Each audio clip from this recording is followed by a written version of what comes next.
I think that the basis behind the calling universe can be expressed with one word: sadness.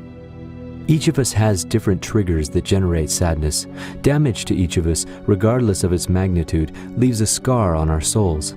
Those scars accumulate to an inescapable emotion that is directed outward, as well as building up to such an extent that it envelops our whole personality at times.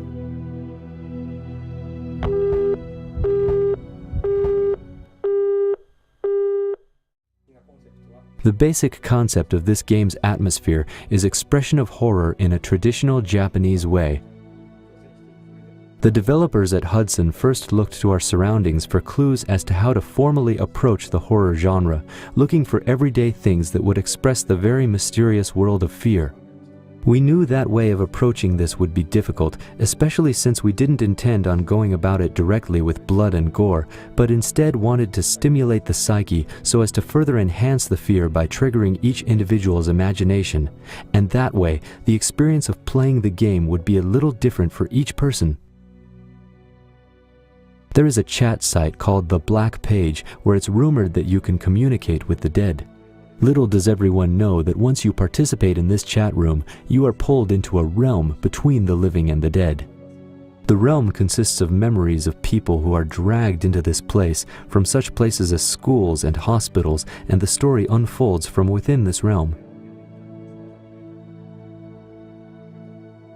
The question of whether the Wii owners in today's market will actually play a horror game has come up.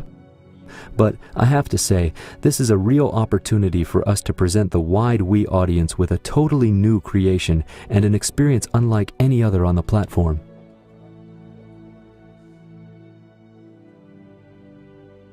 It started with the idea of using the Wii remote as a cell phone to give it an extra dimension of reality.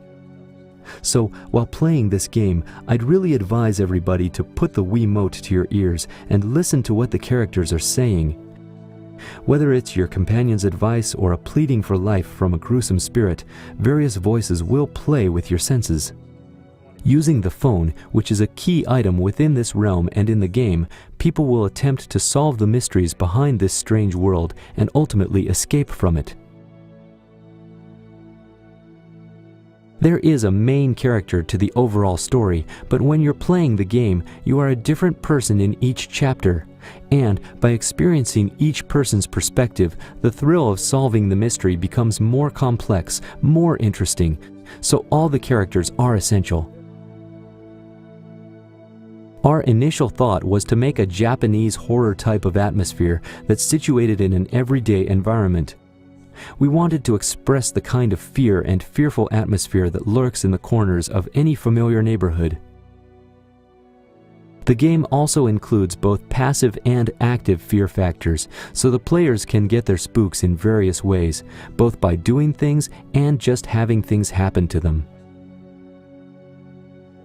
Western horrors tend to put their focus on portraying graphic images or expressing horrible acts, whereas the direction that we're aiming for is the scare factor, built much more on tapping the senses and psychology and the imagination of the individual.